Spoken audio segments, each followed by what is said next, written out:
Vamos agora para a nossa segunda parte da aula sobre a Reforma Protestante. Bom,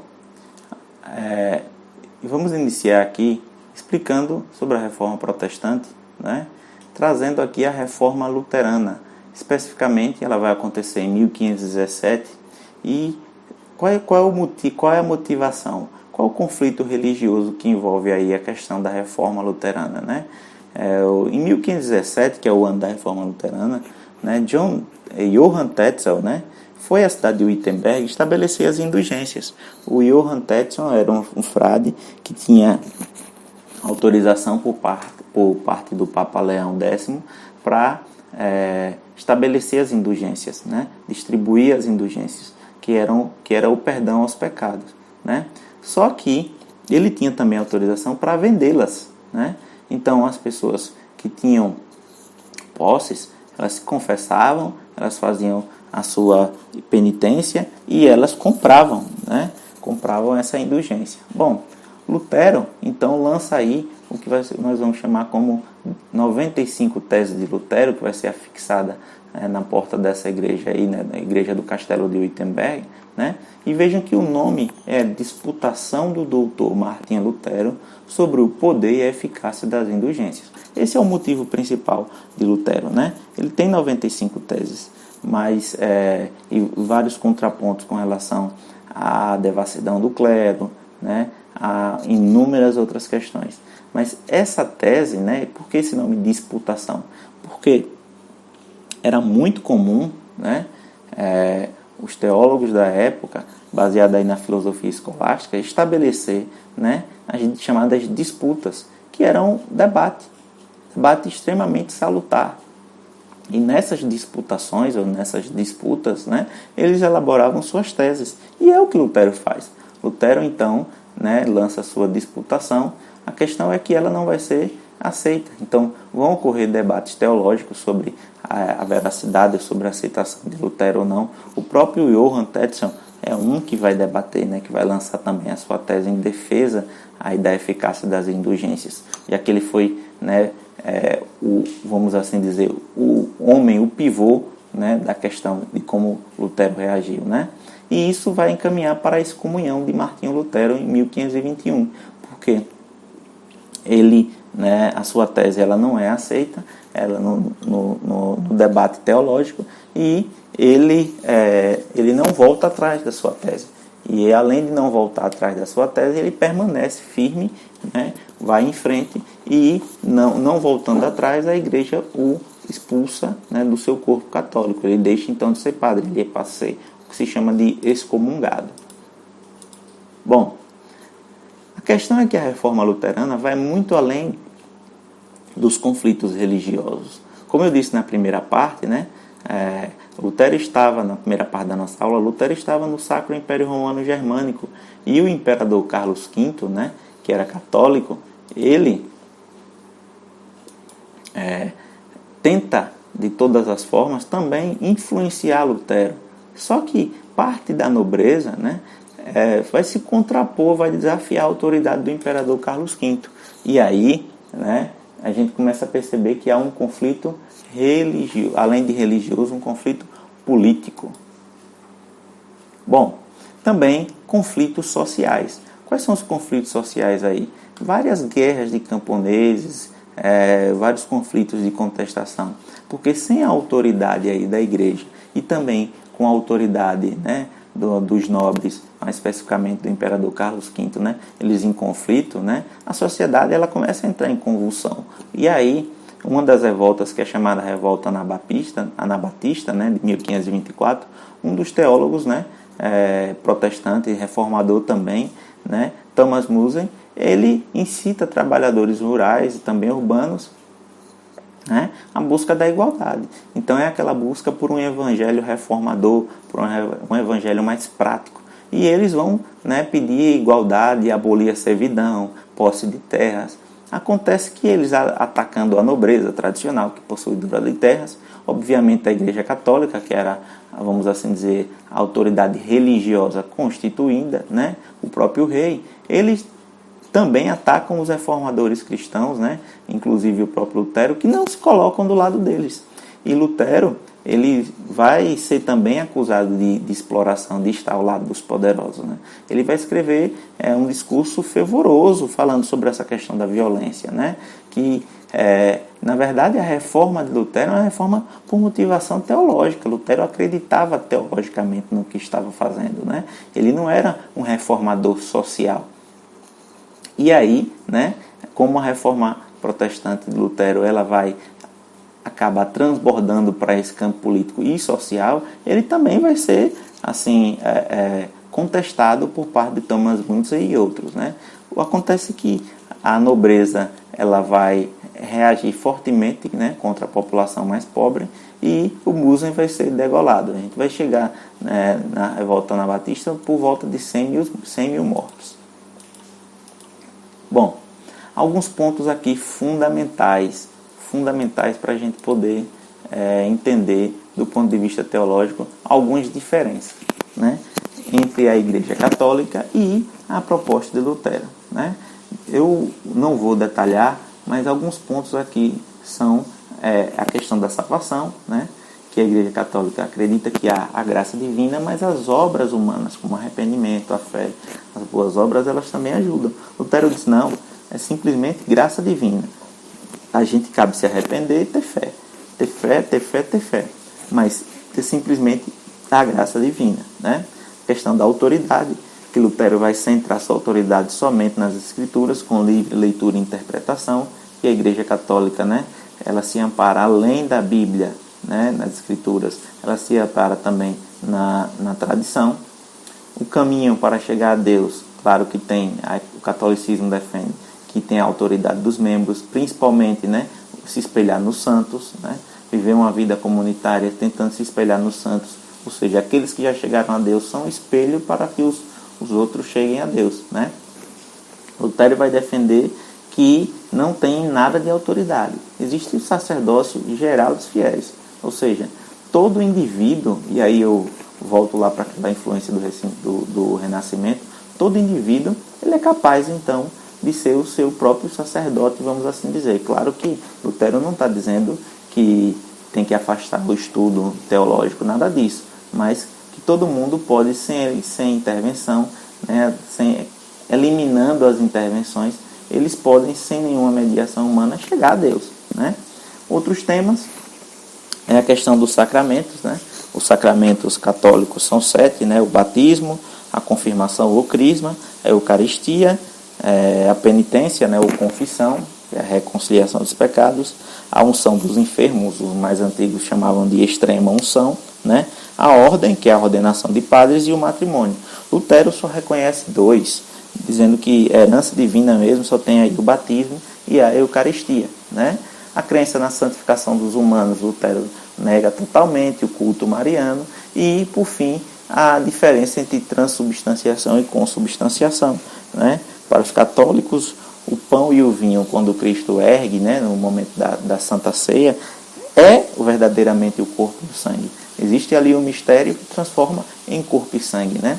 Para alguns protestantes, e no caso a tese de Lutero, é a chamada consubstanciação, é que a matéria do pão e o vinho, ela não deixa de ser pão e vinho. Ela é pão e vinho, mas ela ganha como se fosse um espírito, né, também, isso passa a ser também pão e vinho e corpo e sangue ao mesmo tempo.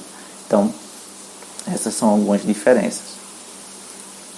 Bom, reforma calvinista. A reforma calvinista, né, é um conflito religioso que tem sua fundamentação, né, através de João Calvino, que era um apoiador de Lutero, né? Ele vai iniciar sua doutrina protestante, mas ele vai inovar. Então ele pega parte da doutrina de Lutero, mas ele tem algumas inovações. E a mais destacada delas é a chamada teoria da predestinação. O que é a teoria da predestinação? Deus escolhe previamente os eleitos para a salvação. Então Deus já sabe. Então quando você vem ao mundo, você já é eleito ou não é eleito, né? Por quê? Porque ele diz que todos os seres humanos são totalmente pecadores e indignos. Não tem nenhum mérito, não há nada que o ser humano possa fazer, mesmo que pela graça, né? Não tem boa obra. É simplesmente o seguinte: você já é pecador, todo mundo. Mas Deus escolheu quem vai salvar, né? E a gente vai perceber que, né, segundo Calvino, né, todo esse pecado, toda essa indignidade não tem motivo nenhum para você ser salvo, exceto a vontade de Deus. Então, isso vai ser fundamental para a construção do pensamento calvinista, né? Então, o comportamento social dos calvinistas é o seguinte: olha, todos devem viver e trabalhar em nome da obra de Deus. Ter um estilo de vida simples, moderado, dedicado à família. Mas olha, você já foi escolhido ou não foi escolhido. E como é que sabe que foi escolhido? Bom, existem sinais externos que a gente percebe que foi eleito ou não foi eleito. Então, a doutrina calvinista da teoria da predestinação, ela é fundamental, né? Ela se distingue da doutrina luterana, né? Outros nomes aqui que são atribuídos aos calvinistas, né? Puritanos, né? Na Inglaterra, nos Estados Unidos, né?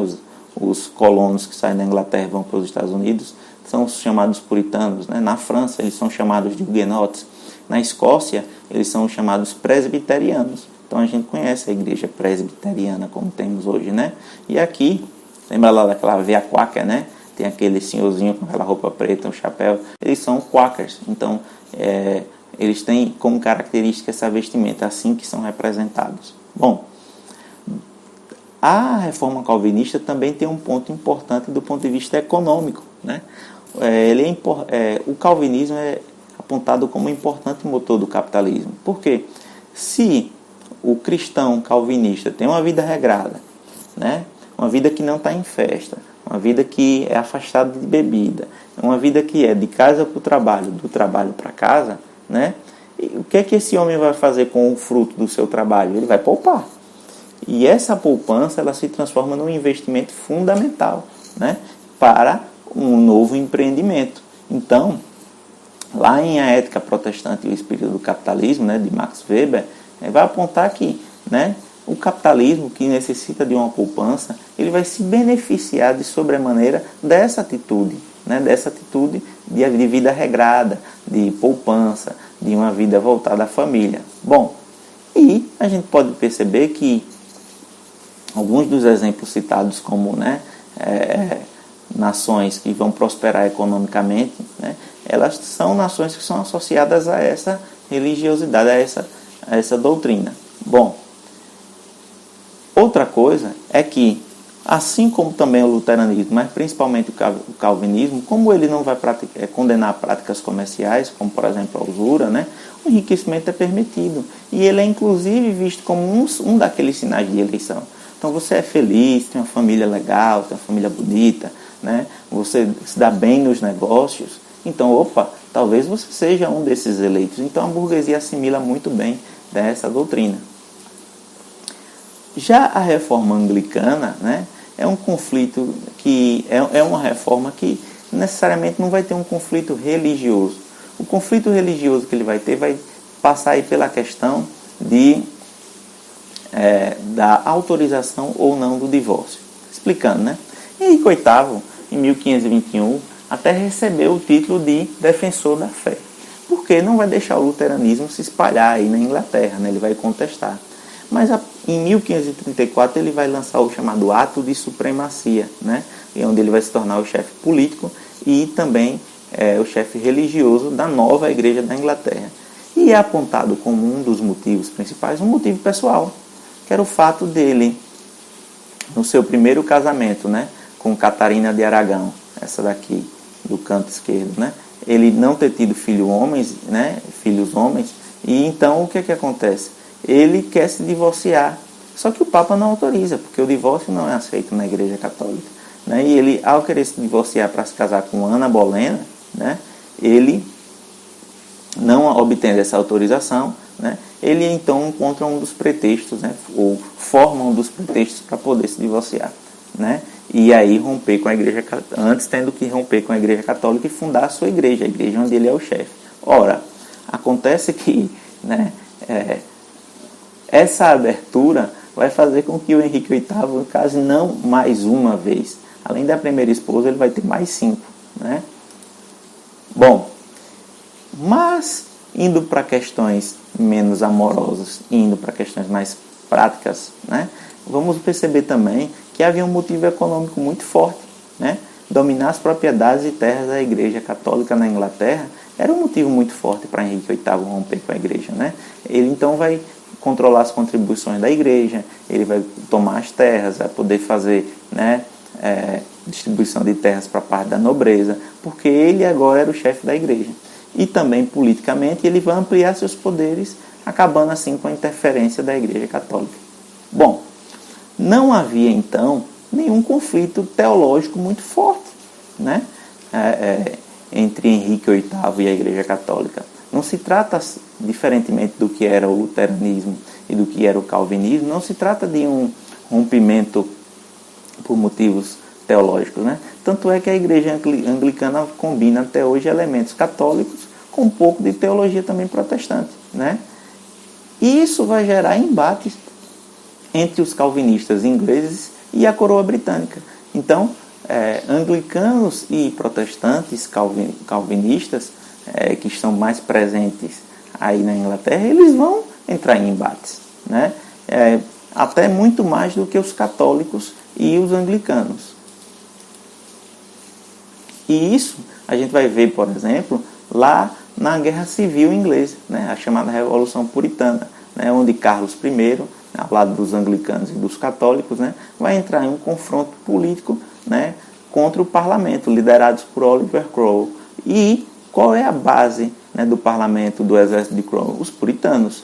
Então, essa rusga, né, ela vai reverberar em conflitos muito fortes na Inglaterra.